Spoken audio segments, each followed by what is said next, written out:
Assalamualaikum warahmatullahi wabarakatuh. Salam sejahtera untuk kita semua. Om Swastiastu, Namo Buddhaya, salam kebajikan, Rahayu.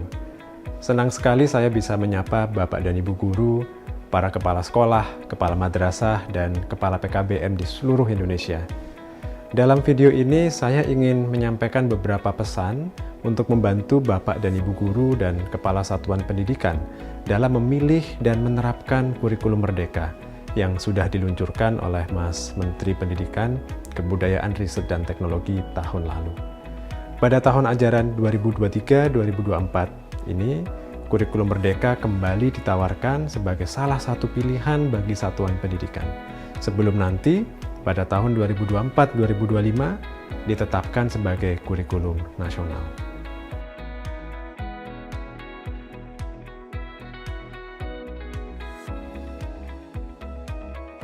Untuk itu, pesan pertama yang ingin saya sampaikan adalah bahwa kurikulum merdeka bertujuan untuk meningkatkan kualitas pembelajaran bagi semua murid. Peningkatan kualitas pembelajaran secara berkeadilan ini merupakan tujuan utama dari Merdeka Belajar secara keseluruhan. Karena itu, kurikulum merdeka dirancang selaras dengan program-program Merdeka Belajar yang lain, mulai dari asesmen nasional, rapor pendidikan, berbagai program pelatihan guru, sampai seleksi masuk perguruan tinggi negeri. Karena itulah, seperti disampaikan Mas Menteri dalam peluncuran Merdeka Belajar episode ke-15 tahun lalu, kurikulum merdeka dibuat sebagai kerangka yang fleksibel dan memerdekakan. Dengan fleksibilitas ini, kurikulum merdeka dapat dan memang harus disesuaikan dengan fasilitas yang dimiliki, visi misi sekolah, dan juga dengan kebutuhan belajar murid. Dengan demikian, kurikulum merdeka dapat diterapkan di semua satuan pendidikan dan di semua daerah dengan beragam kondisi. Pesan kedua adalah bahwa untuk meningkatkan kualitas belajar murid, kurikulum merdeka mendorong dan memudahkan pembelajaran berdiferensiasi atau pembelajaran yang sesuai dengan tingkat kemampuan dan kebutuhan belajar murid. Hal ini difasilitasi melalui fokus pada materi esensial di tiap mata pelajaran, agar guru tidak lagi dibebani dengan terlalu banyak materi. Hal ini juga didorong melalui rumusan capaian pembelajaran yang tidak lagi per tahun, melainkan per fase yang lebih panjang.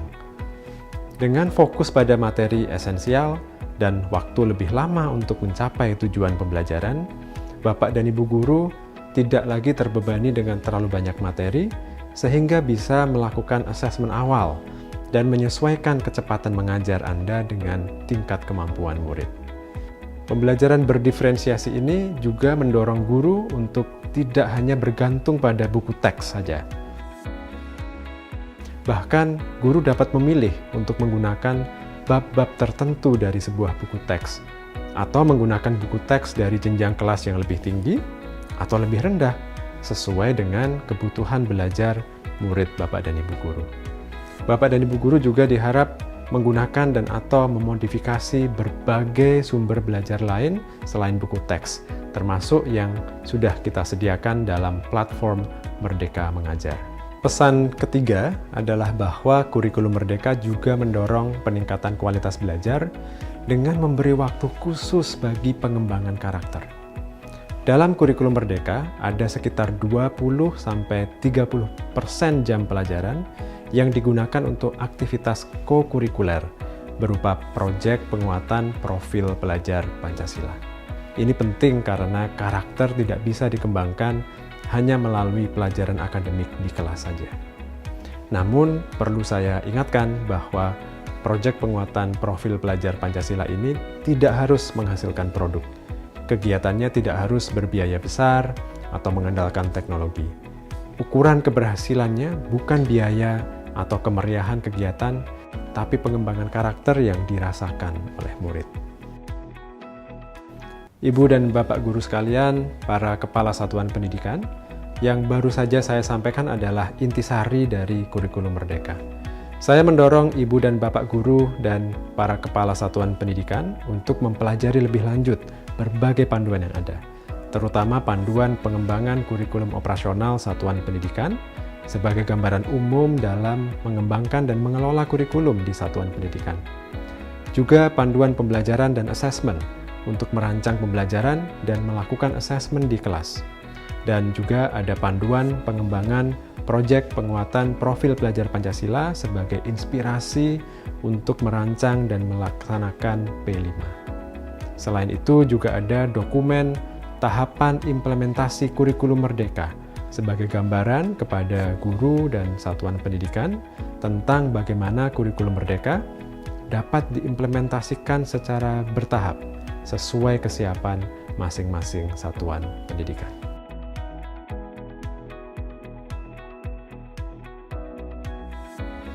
Terakhir, saya ingin menegaskan kembali bahwa pergantian kurikulum bukan soal dokumen, bukan soal administrasi semata, tetapi bagaimana kita mendorong perbaikan pembelajaran di kelas untuk semua murid kita.